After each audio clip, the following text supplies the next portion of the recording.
Citoyennes, citoyens, chers amis, chers camarades, bonjour à toutes et tous. Nous voici pour la troisième édition de cette revue de presse du pôle de Renaissance communiste en France, du PRCF. Revue de presse qui fait le tour de l'actualité de cette dernière semaine, puisqu'elle sera désormais hebdomadaire, en espérant que les circonstances et que le contexte sanitaire ne nous empêcheront pas de réaliser techniquement parlant. Et pour cette troisième revue de presse, nous allons continuer bien sûr à décrypter cette actualité, toujours avec en ligne de mire la campagne pour une alternative rouge tricolore, dans laquelle toutes les militantes et tous les militants du PRCF sont déjà engagés de manière active et dynamique sur le terrain.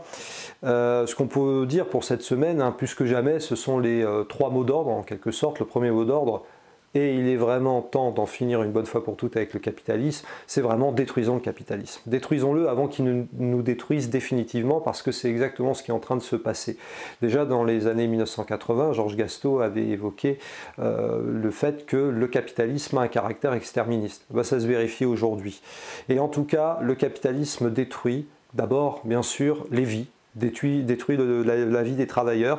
Et on peut prendre cet exemple assez éloquent, stupéfiant même, qui est tombé il y a quelques heures dans les dernières nouvelles d'Alsace, à savoir qu'une caissière d'un Leclerc de Strasbourg a été licenciée pour faute grave. On dit bien pour faute grave. Et quelle est cette faute grave? C'est que pendant le quart d'heure de pause qui lui était attribué, elle a eu l'audace d'aller acheter une patate douce et une baguette, le tout pour 4 € et quelques, et d'aller chercher l'argent à la caisse, enfin dans ses affaires personnelles, le temps que soit réalisé l'enregistrement de l'achat, eh bien ça a été considéré comme une faute grave, elle a été licenciée. Voilà, pour 4 € pour l'achat d'une patate douce et d'une baguette de pain. Nous en sommes là aujourd'hui, c'est-à-dire que dans ce contexte terrible de crise sanitaire dans laquelle nous nous trouvons, eh bien les capitalistes, eux, profitent véritablement de ce que Emmanuel Macron, ce que le gouvernement Philippe à l'époque avait appelé l'état d'urgence sanitaire. En réalité, cet état d'urgence sanitaire, bien d'ailleurs, nous en reparlerons, nous voyons bien le résultat au bout d'un an, c'est un cataclysme tout simplement, puisqu'il n'y a pas de politique qui a été mise en œuvre pour vaincre le coronavirus, loin de là. En revanche, une politique a été pas mise en œuvre, mais tout simplement amplifiée pour détruire les travailleurs. Et cet exemple-là à Strasbourg est très révélateur. Sans compter bien sûr les licenciements que nous retrouvons dans des tas d'entreprises. On a déjà parlé de Roissy-Charles de Gaulle où 30 000 emplois allaient être supprimés. On a parlé de Bosch, mais il y a tellement d'entreprises, on ne sait plus où donner de la tête. Que ce soit Renault, que ce soit Nokia, que ce soit Airbus, que ce soit les TUI, le groupe TUI que le PRCF soutient depuis plusieurs mois. Et puis, comment ne pas citer également, puisque ça va bientôt faire 2 ans, 20 mois déjà qu'elles sont en lutte, les femmes de chambre de l'Ibis-Batignolles, et puis généralement du groupe Accor, qui sont en lutte contre la destruction de l'emploi et des vies. Parce que c'est aussi ça derrière. Non seulement on détruit les vies, la vie humaine, mais aussi la vie terrestre, la vie maritime, la vie au niveau de la faune et de la flore. Dimanche dernier avait lieu d'ailleurs une manifestation contre ce que... D'ailleurs c'est assez curieux d'appeler ça une loi climat, parce que c'est pas une loi climat du tout.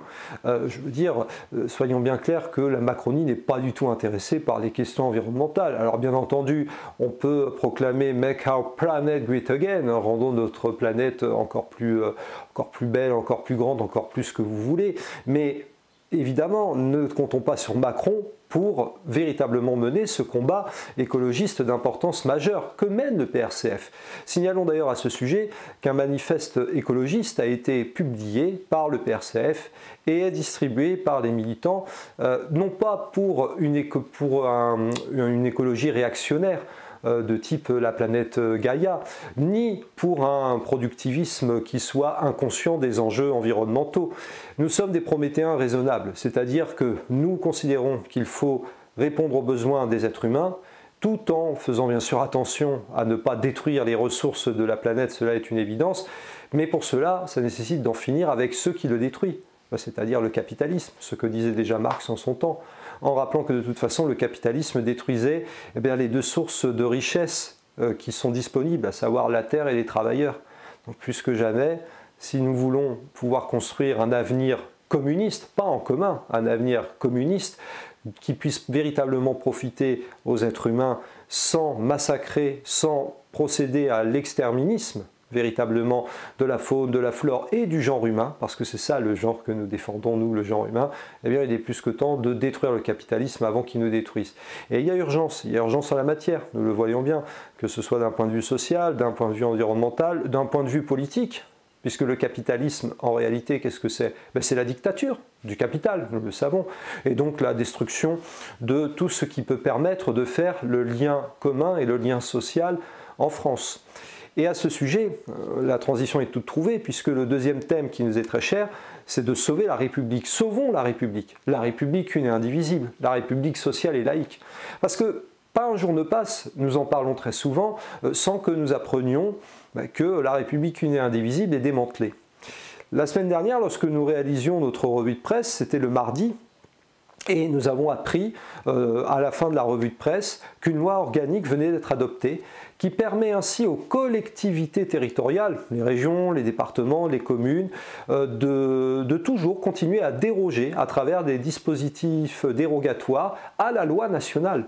Déroger à la loi nationale. Autrement dit, c'est un retour vers l'ancien régime, vers l'avant 1789. Rien de surprenant au demeurant. Rien de surprenant quand on sait qu'Emmanuel Macron, lorsqu'il était ministre de l'économie à l'été 2015, avait dit, sur Europe 1 notamment, avait dit que le peuple français n'avait jamais voulu la mort du roi. Et qu'il y a un manque au sein de la démocratie, à la sauce Macron bien entendu, c'est la figure du roi, en gros Jupiter. La République une et indivisible est en train d'être littéralement mise en pièces. Nous ne revenons même pas sur les histoires, sur tout ce que nous avons dit au sujet de la langue française, qui n'est même plus la langue administrative du pays à force.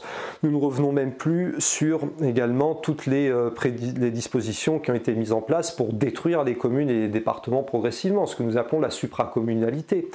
Et à ce sujet, nous renvoyons à la mesure d'urgence numéro 2, qui justement propose des mesures fondamentales, essentielles pour sauver et reconstruire la République une et indivisible. Reconstruire la République une et indivisible avant qu'elle disparaisse, qu'elle soit engloutie, et notamment aussi parce que ça compte dans l'unité et l'indivisibilité de la République, et notamment qu'elle en finisse avec la corruption. Là aussi, nous avons publié une mesure d'urgence à ce sujet, la mesure d'urgence numéro 4, parce que la corruption continue de gangréner plus que jamais la République une et indivisible.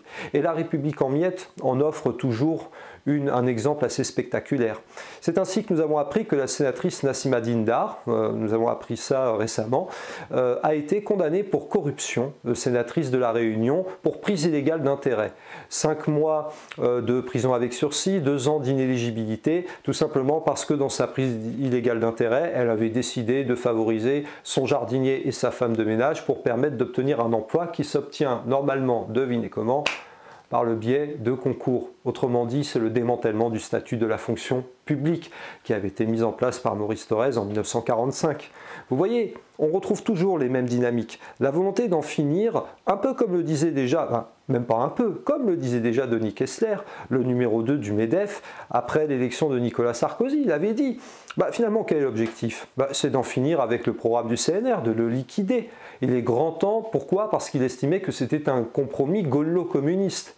Vous voyez bien la logique que l'on retrouve. Se débarrasser du gaullisme, certes, et encore plus du communisme. Eh bien, face à cela, que faire nous en tant que communistes? Se débarrasser des capitalistes, il n'y a pas d'autre moyen. Et en particulier en mettant fin à la destruction de la République une et indivisible, mais aussi de la République laïque. La République sociale, nous en avons parlé déjà avec la commune, avec la destruction des vies entières.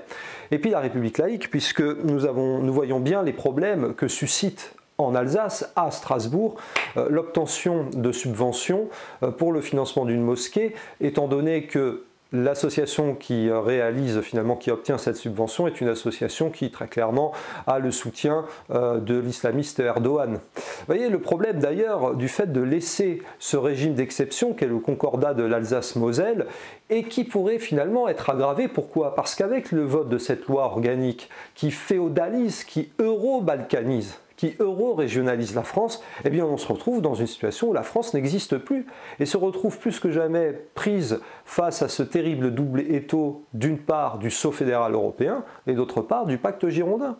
C'est le projet Macron et il est en train de se réaliser en ce moment. on voit bien que les structures de la France s'écroulent.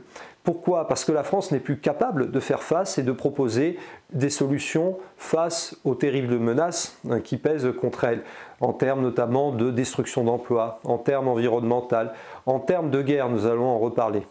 Et puis comment ne pas faire au passage allusion à la situation sanitaire actuelle? Il se trouve qu'en tant qu'enseignant au collège, c'est simple. En 3 jours, nous avons vu 5 classes fermées, le cas d'élèves contaminés au coronavirus exploser.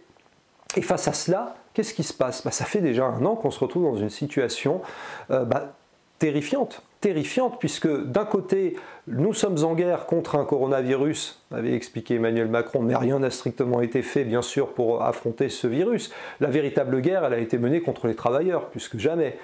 Et puis d'un autre, nous nous retrouvons face à des hôpitaux qui sont littéralement saturés, des médecins qui sont débordés, les aides-soignants, les infirmiers. Cela fait 1 an qu'ils sont dans cette situation absolument chaotique, dont a parfaitement profité le pouvoir. Nous le savions, et nous le combattons, nous le dénonçons. En particulier dans sa volonté de restreindre et de détruire les libertés publiques, comme le droit de manifester, comme le droit de coller aussi. Cela n'empêchera pas et n'empêchera jamais les camarades du PRCF d'aller coller, d'aller tracter, de militer pour se débarrasser de la Macronie. Mais 1 an après, le bilan est absolument désastreux. Et comment ne pas évoquer cette une de Marianne qui parle de débâcle, comme en 1940, la débâcle, avec ce titre qui est assez, ce pré-titre qui est assez évocateur, Cuba a le vaccin et la France à Jean Castex. Et oui, Cuba a le vaccin, la France à Jean Castex.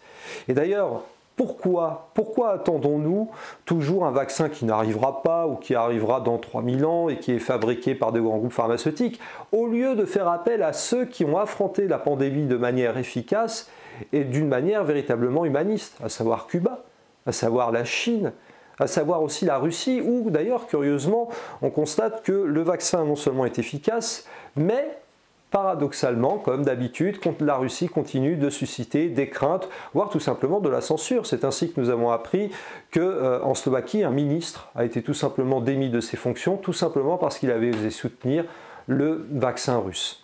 C'est la guerre froide, enfin la guerre chaude d'ailleurs en l'occurrence, parce que c'est le dernier thème que nous voulions évoquer pour aujourd'hui, c'est la nécessité aussi de sauver la paix. Sauvons la paix, parce que la paix mondiale est bel et bien menacée. Oh, ce n'est pas nouveau à vrai dire, et la fascisation contre laquelle le PRCF lutte depuis des années est plus que jamais présente.